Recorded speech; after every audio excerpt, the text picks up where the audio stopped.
Maybe it's because I tag my videos for Costa Rica and I talk about Costa Rica, but in my own feed, I get a lot of videos about Costa Rica and I've been watching them. And there are people posting about a Costa Rica that I just don't recognize. This could be a slippery slope because I don't want to say negative things about tourists and other gringos who live here and start a dumpster fire. That's not my intention, but I think maybe there are two Costa Ricas and they exist side by side here in this little bitty country. There is the Costa Rica that's gentrified, that has this huge influx of cash and immigration from other countries, and everything about that area changes. You end up with gated communities and all sorts of things that disrupt the locals, and you have that. And you have the little local Tico communities with the small schools and the small churches and the small neighborhoods, and you don't have a lot of foreign influence in those areas. And the two are nothing alike. Like Tamarindo and that whole area over there on the coast is like a different planet to here, to this little area where I live near Biahagua. And we have tourists here. We have plenty of things for tourists to see here. There are tours and there are stays and, Airbnbs and all kinds of things around here. It's a nice area, but we just don't have the outside influence. And, I can usually tell within just a few minutes of talking to somebody if they understand why people like me come to Costa Rica. I didn't come with a ton of money. I came with my pension because I'm disabled and I draw a pension. And I try to look presentable on social media, but you guys haven't seen me try to function in my day-to-day life. I'm disabled. I have mobility issues. I mean, it's a real thing. And I came here to benefit from the climate and the lifestyle choices that I can make here.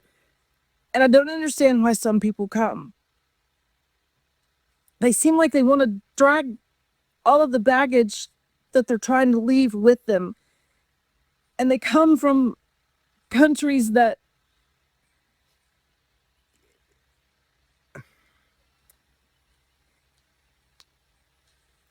okay, let me just give you an example of what I'm talking about.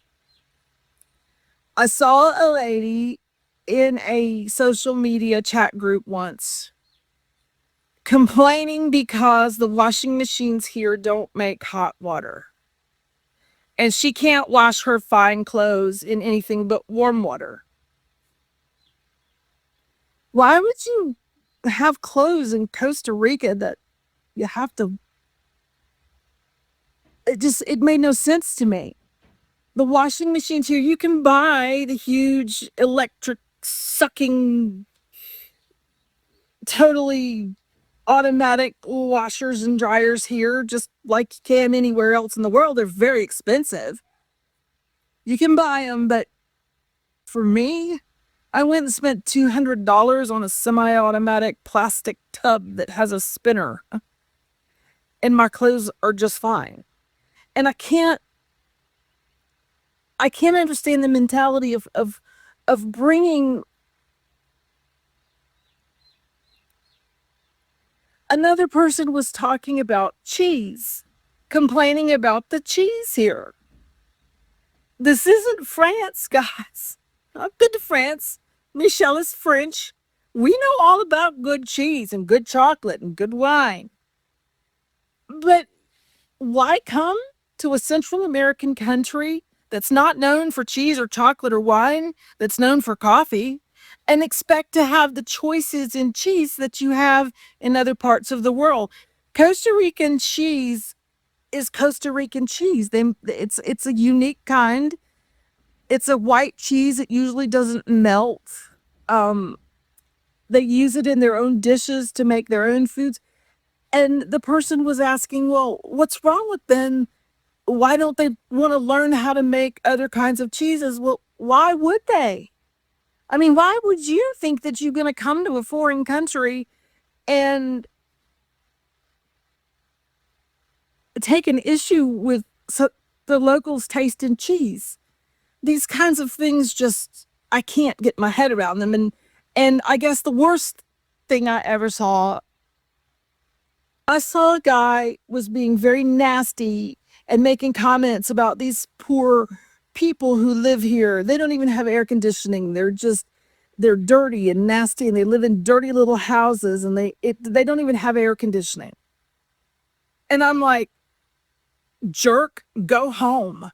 Go back to wherever you came from, and your high electricity bill, your $400 or $500 electricity bill, and you leave these people alone, and stop saying things like that. Stop thinking things like that. And it's that mentality.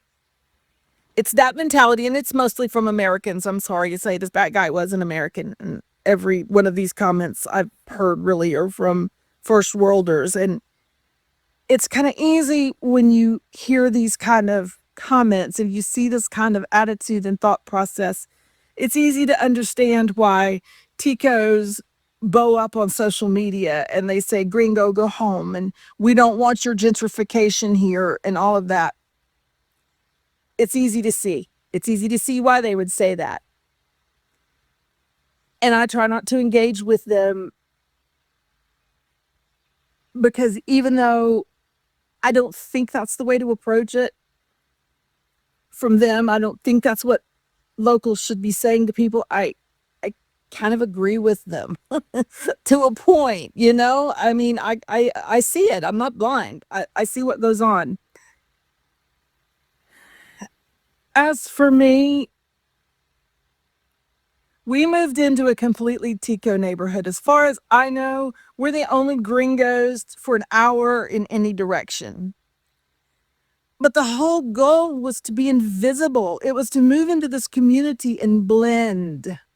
It was to not come here and cause a disruption with large construction projects and gated communities and HOAs. And oh my God, I mean, that's all the stuff I wanted to get away from. I don't understand why people want to replicate what they just left. But anyway, the whole point for me, for us, with this farm was to, we didn't want people to drive by and look at our place and say, oh, Gringo must live there. We want to do things in the community. We want to participate in the community. We want to contribute to the community. And that's just not the mindset that I see in so many other immigrants coming into Costa Rica.